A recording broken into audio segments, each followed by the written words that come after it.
আমি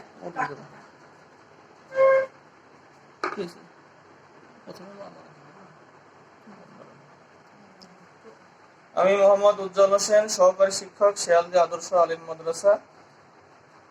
তো আমি আজকে তোমাদেরকে যে জিনিসটা দেখাবো সেটা হচ্ছে বিভিন্ন মৌলের ইলেকট্রোবিন্যাস। কিভাবে বিভিন্ন মৌলের ইলেকট্রোবিন্যাস আমরা করতে পারি। যে আমরা জানি অনেকেই ইলেকট্রোবিন্যাস অনেক দুর্বল। ইলেকট্রোবিন্যাস সবসময় একই নিয়ম একই পদ্ধতিতে চলে না, কিছু ব্যতিক্রম নিয়ম মাঝে মধ্যে চলে আসে, যে কারণে তোমাদের কাছে হয়তো অনেক সময় মনে করতে পারো যে এইভাবে ইলেকট্রন বিন্যাস না ওইভাবে ইলেকট্রন বিন্যাস কিভাবে আসলো। এই জন্য তোমাদেরকে আজকে আমি সব রকম ভাবে এর পুরো 1 থেকে 118টা মৌল কিভাবে ইলেকট্রন বিন্যাস করতে হয় তোমাদেরকে এইভাবে শিখাবো। তো আসা যাক ইলেকট্রন বিন্যাসে। যে আমরা ইলেকট্রন শেখার জন্য প্রথমে আমাদের কি কি জানা জরুরি, সেটা হলো আমাদের বিভিন্ন মৌলের পারমাণবিক সংখ্যা বা প্রোটনের সংখ্যা আমাদের জানার দরকার।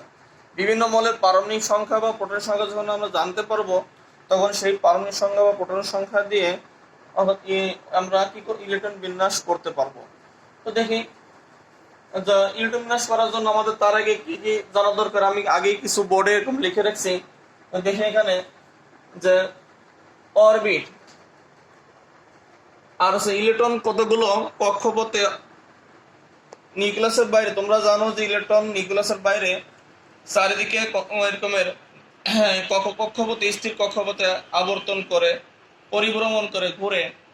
তো সেই কক্ষপথগুলোর নামগুলো কি আসতে পারে, সেই কক্ষপথগুলোর নাম দিলাম হলো প্রথমটা ধরো অরবিট। এরপরে এর আরেকটা নাম বলা হয় প্রধান কোয়ান্টাম সংখ্যা, আরেকটা নাম বলা হয় শেল, কক্ষপথ বা শক্তি স্তরও বলা হয়। প্রধান শক্তি স্তর, প্রধান শক্তি স্তর এটাও বলা যায়। তো সেই হিসাবে আর এই অরবিট আবার কতগুলো অরবিটালে বা উপশক্তি স্তরে বিভক্ত আছে। সেই উপশক্তি স্তরগুলো কয়টি? 4টি উপশক্তির স্তর আছে এখানে। এস উপশক্তি স্তর, পি উপশক্তি স্তর, ডি উপশক্তি, এফ উপশক্তি স্তর। এই এস পি ডি এফ উপশক্তি স্তরগুলোতে ইলেকট্রনগুলো অবস্থান করবে। কিভাবে অবস্থান করবে আমরা সেটা দেখব। এছাড়া অরবিট ইলেকট্রনগুলোর আমাদের আরেকটা জানার দরকার যে সহকারী কোয়ান্টাম সংখ্যা, যাকে এল দ্বারা প্রকাশ করা হয়। অরবিটালের শক্তির ক্রম নির্ণয়ের সূত্র n+l, অর্থাৎ কোন অরবিটালের শক্তি বেশি কোন শক্তি কম সেটা বোঝার জন্য আমাদের এই সূত্র লাগবে। এর প্রয়োগ আমি কিছুক্ষণ পরে দেখাবো। আর আমরা যে প্রধান কোয়ান্টাম সংখ্যা দিচ্ছি যাকে বলা হয় n, অর্থাৎ 1 2 3 4 দ্বারা শক্তি স্তর বোঝানো হয়। যদি n এর মান 1 হয় তাহলে প্রথম শক্তি স্তর, 2 হলে দ্বিতীয় শক্তি স্তর, 3 হলে তৃতীয় শক্তি স্তর, 4 হলে চতুর্থ শক্তি স্তর।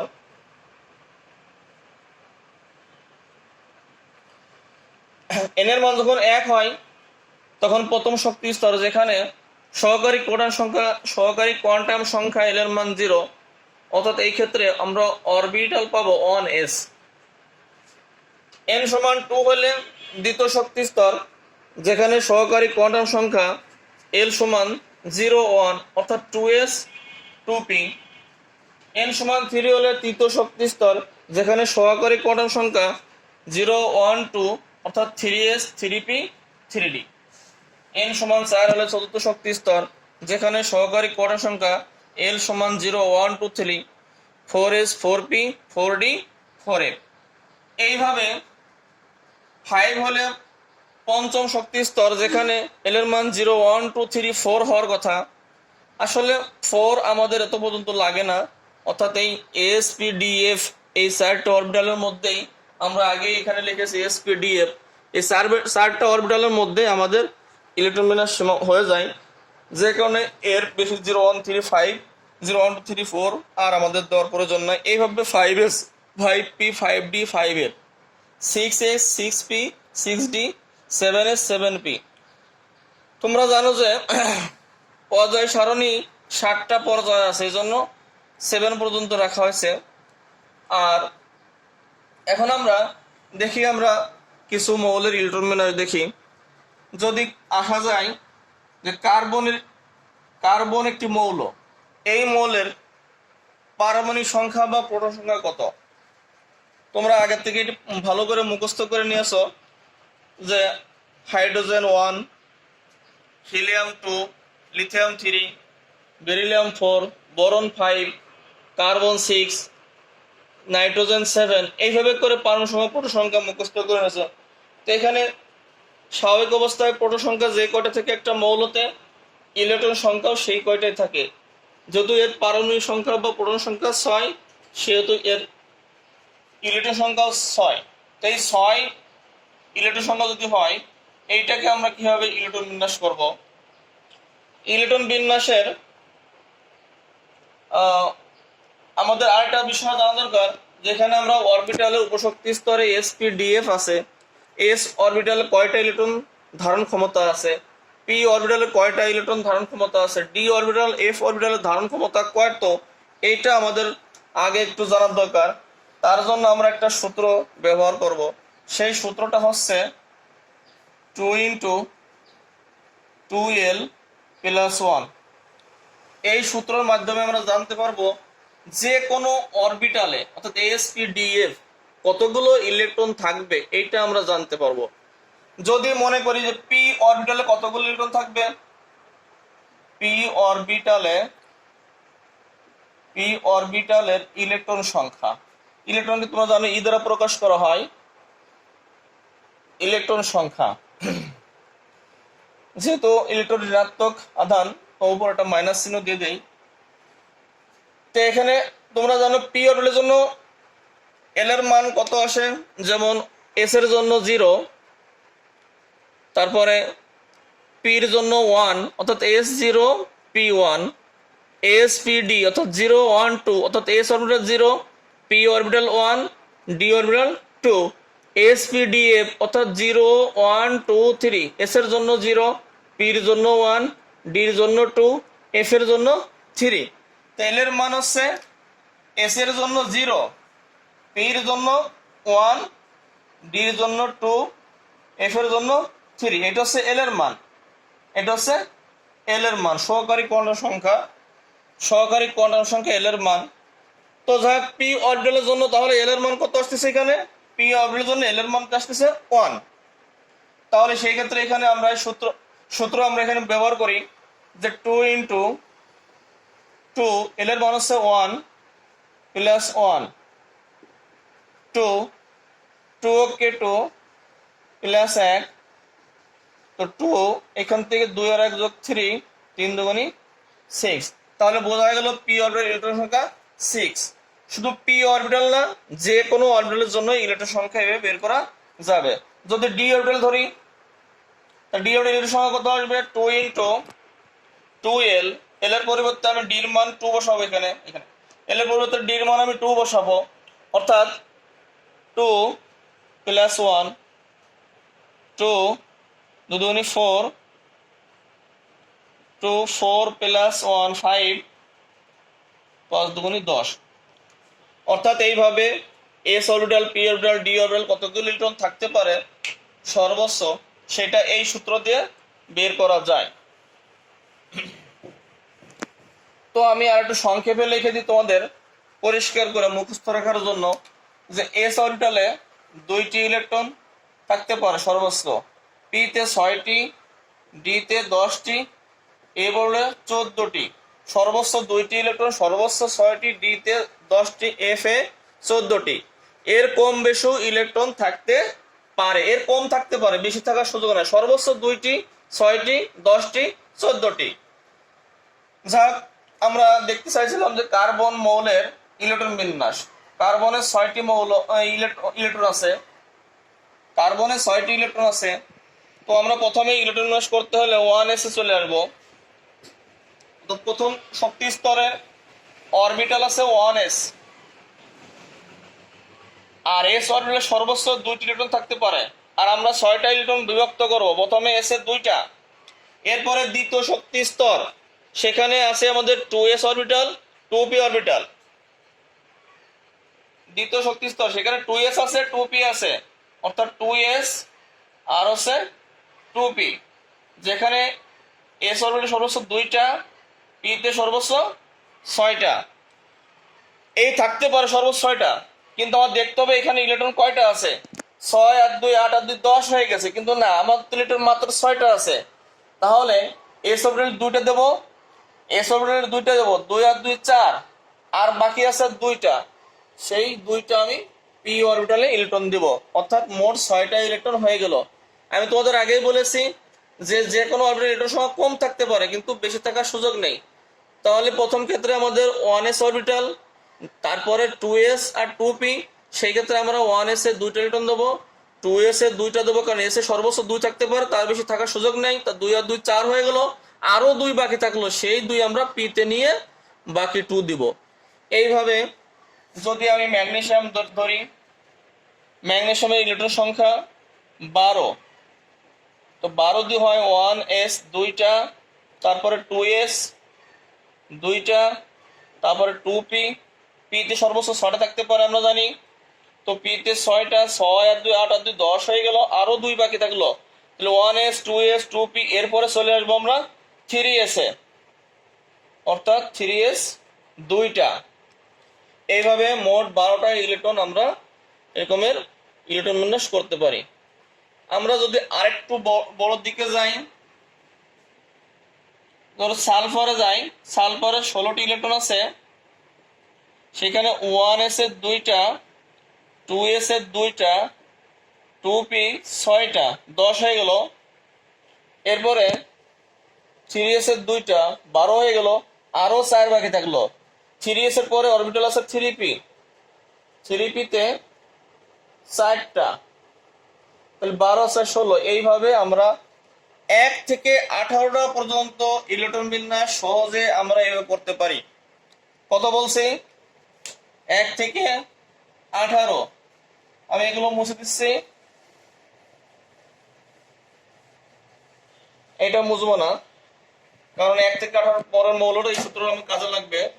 ইলেকট্রন বিন্যাসটাও মুছে দিলাম।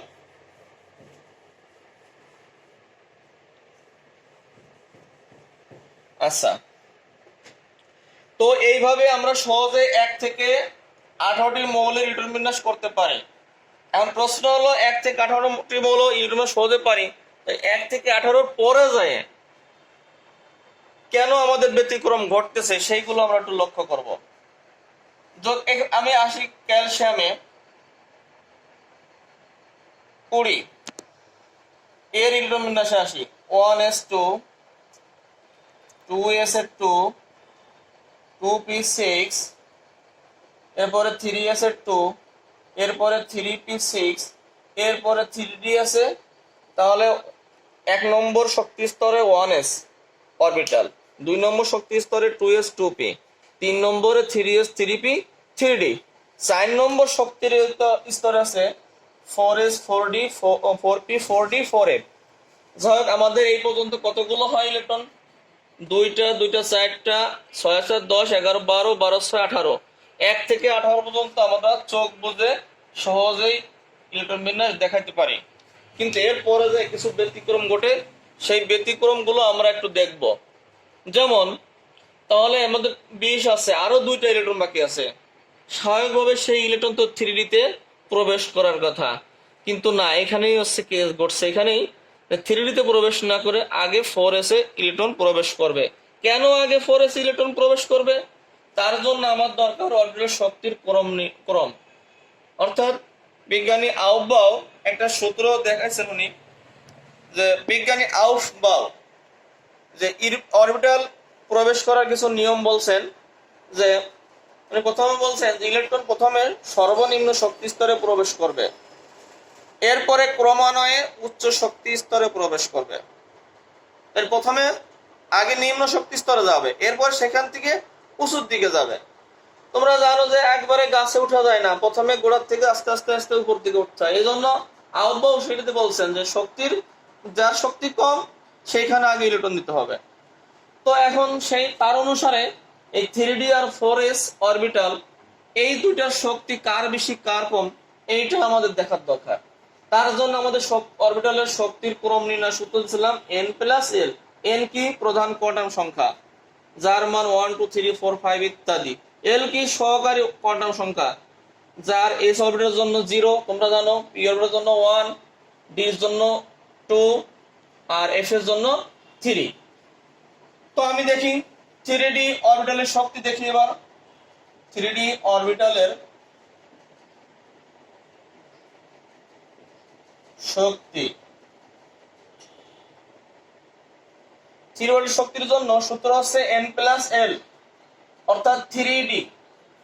এই 3টাই হলো n এর মান, 3টাই হচ্ছে n এর মান।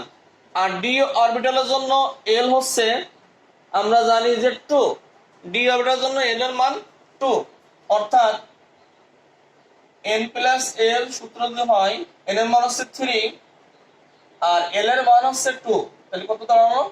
শক্তি হলো 5। একইভাবে 4s অরবিটালের জন্য আমরা আসি। 4s অরবিটালের শক্তি আমরা আসি অর্থাৎ n এর মান হচ্ছে 4 এখন, আর s এর জন্য l এর মান আমরা জানি 0, তাহলে কি আসলো? 4। তাহলে দেখা যাচ্ছে 3D অরবিটাল আর 4s অরবিটালের মধ্যে, 3D অরবিটাল আর হচ্ছে 4s অরবিটালের মধ্যে 4s অরবিটালের শক্তি কম, 4s অরবিটালের শক্তি কম। এই কারণে ইলেকট্রন আগে 4s এ প্রবেশ করবে। যদিও তৃতীয় শক্তি স্তর 3s 3p 3d এই তিনটা অরবিটাল নিয়ে গঠিত, তৃতীয় শক্তি স্তর ইলেকট্রন কমপ্লিট না করেই আমরা চতুর্থ শক্তি স্তর 4s ইলেকট্রন চলে আসবে। কেন চলে আসবে? যেহেতু 4s এর শক্তি কম। তো এখন ক্যালসিয়ামের কয়টা ইলেকট্রন বাকি ছিল? 2টা। তো সেই 2টা ইলেকট্রন আসবে কোথায়? s এ। আর s এ 2টা ইলেকট্রন দেওয়া যাবে কারণ s এ সর্বোচ্চ 2টা ইলেকট্রন থাকতে পারে।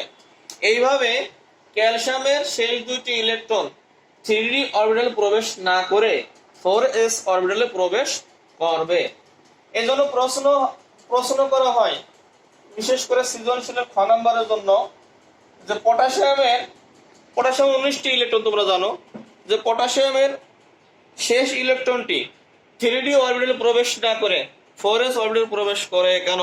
তার জন্য ওই আউসবাউ নীতি অনুসারে আমরা ব্যাখ্যা দেব n+l শক্তির ক্রম সূত্র দিয়ে। ঠিক আছে? তো এইভাবে আমরা তাহলে 18 পর্যন্ত সহজেই ইলেকট্রন মানুষ করা যায়। 18 পরে যে 19-এ এসে আমরা যদি এখানে পটাশিয়াম দিতাম তো কি করতাম? এইভাবে 18 পর্যন্ত আসার পরে 4s এ 1 দিতাম। 3D তে আমরা আগেই দিব না, মানে শূন্য দেখাইলেও হবে, না দেখাইলেও হবে, 3D না দিলেও হবে। তো এইভাবে পটাশিয়াম হলো 19 4s 1, ক্যালসিয়াম 20 4s 2। এরপরে যায় যখন স্ক্যান্ডিয়াম করবা ইলেকট্রন বিন্যাস 21 নম্বরে, তখন তোমরা এইভাবে 18 পর্যন্ত আসার পরে এরপরে 3D আর হলো 4s এর বিষয়টা দাঁড়াবে 4s এর 2 আর 3D 1, অর্থাৎ এই পর্যন্ত 18 আর এই 19 আর 2 18 2 20, এরপরে 3D তে 1 অর্থাৎ 21।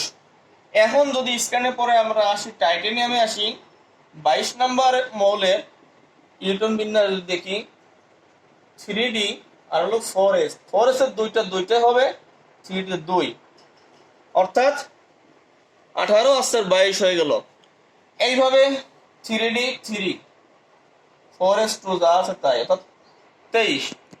এইভাবে 3D 4 4s 2, এইভাবে 3D 5 4s 2, এইভাবে 3D 6 4s 2, এইভাবে 3D 7 4s 2, এইভাবে 3D 8 4s 2, এইভাবে 3D 9 4s 2, এইভাবে 3D 10 4s 2। এইটাই ছিল হলো ইলেকট্রন বিন্যাসের স্বাভাবিক নিয়ম। কিন্তু আমি তোমাদের দুইটা ইলেকট্রন বিন্যাসের ভুল দেখাইছি, একটা 3D 4 এটা আর একটা দেখাইছি 3D 9 এর এটা। তাই ইলেকট্রন বিন্যাস যতক্ষণ ধরে এই ডি অরবিটালের কমপ্লিট না হবে ততক্ষণ আমরা এই 4p তে যেতে পারবো না। 4s 4p যতক্ষণ ডি অরবিটাল কমপ্লিট না হবে ইলেকট্রন, অর্থাৎ ডি তে সর্বোচ্চ 10টা ইলেকট্রন না হবে ততক্ষণ আমি 4p তে ইলেকট্রন দিতে পারবো না। এখন যে দুইটা ইলেকট্রন ভুল দেখাইছি 3d4 4s2 স্বাভাবিক ছিল আমার এসে দুটো যাবে, এরপরে 20 হয়ে গেল, আর এইটা ছিল 23 আর 24, এটা ছিল 24 নম্বর ভ্যানাডিয়ামে ছিল, ধরো এটা ভ্যানাডিয়াম, এটা হলো ম্যাঙ্গানিজ, এটা হলো আয়রন, এটা হলো কোবাল্ট, এটা হলো নিকেল, এটা হচ্ছে কপার, আর এটা হচ্ছে জিঙ্ক। 30 নম্বর মৌল পর্যন্ত আমি লিখে ফেললাম। তো এই ক্রোমিয়ামে ভ্যানাডিয়াম হচ্ছে উপরেরটা, ক্রোমিয়াম হচ্ছে এটা। হ্যাঁ, ক্রোমিয়ামে আর হচ্ছে কপারের মধ্যে আমি দুইটা ইলেকট্রন ভুল দেখাইছি। তোমরা জানো ইলেকট্রনের ডিতে থাকে সর্বোচ্চ 10টা, এর অর্ধপূর্ণ হয় হলো 5টা, এস এ সর্বোচ্চ থাকে 2টা, এর অর্ধপূর্ণ হয় হচ্ছে 1টা, এফ এ সর্বোচ্চ থাকে 14টা, এর অর্ধপূর্ণ হয় হলো 7টা, অর্ধেক যাকে বলে। পি তে সর্বোচ্চ 6টা, এর অর্ধপূর্ণ হলো 3টা। আচ্ছা, প্রত্যেকটা মৌলই চাই মৌলের ইলেকট্রন বিন্যাস অর্থাৎ স্থায়ী ইলেকট্রন বিন্যাস, সুস্থিত ইলেকট্রন বিন্যাস, স্থিতিশীল ইলেকট্রন বিন্যাস, প্রত্যেকটা মৌলই এইটাই চাই, অর্থাৎ তার শক্তি স্তরে ইলেকট্রন দ্বারা পূর্ণ হতে চাই। এজন্য যদি আমরা ডি অরবিটাল ইলেকট্রন 10টা অথবা 5টা দেই, এটাকে বলে পূর্ণ অথবা অর্ধপূর্ণ, যে কোনো অরবিটালের জন্যই। এজন্য যদি আমরা পূর্ণ আর অর্ধপূর্ণ অরবিটাল দেখাইতে পারি, তাহলে সেটা সুস্থিতি ইলেকট্রন বিন্যাস হবে, বা সুস্থিত ইলেকট্রন বিন্যাস, বা শক্তিশালী ইলেকট্রন বিন্যাস হবে, স্থায়ী ইলেকট্রন বিন্যাস হবে। তো এই জন্য প্রত্যেকটা মৌলই চাই সুস্থিত ইলেকট্রন বিন্যাস অর্জন করতে। এজন্য তার অরবিটাল গুলো হয় অর্ধপূর্ণ আর নয় পূর্ণ অরবিটাল পূরণ করতে চাই। তো সেই ক্ষেত্রে ক্রোমিয়ামের ক্ষেত্রে সম্ভব। দেখো নিয়ম অনুযায়ী 4s ইলেকট্রন আগে যাবে, আমরা আগে দেখাইছি যে 4s এর শক্তি কম, এবং সর্বোচ্চ 2টা যাবে, তারপরে ডি তে 4টা, অর্থাৎ মোট হলো 18/24টা যাবে। কিন্তু অর্ধপূর্ণ আর পূর্ণ অরবিটালের ক্ষেত্রে সুস্থিত ইলেকট্রন বিন্যাস অর্জন করার ক্ষেত্রে এস এ দিতে হবে তোমাকে 1টা, আর ডি তে দিতে হবে 5টা, মোট 6টা ছিল, কিন্তু 2 আর 4 6, সেখানে এ হবে 1, এ হবে 5, এস এ 1টা কম দিতে হবে। কেন কম দিতে হবে? এ যদি 1 কম দেয় তাহলে এস এ সর্বোচ্চ 2, আর 1 যদি দেয় তাহলে অর্ধপূর্ণ, ডিতে সর্বোচ্চ 10, আর এখানে 1 কমাই 1 4 ছিল 1 বেশি দিলাম তো 5, অর্ধপূর্ণ হয়ে গেল, অর্থাৎ 2টা অরবিটালই অর্ধপূর্ণ অরবিটাল পূর্ণ করলো। একটা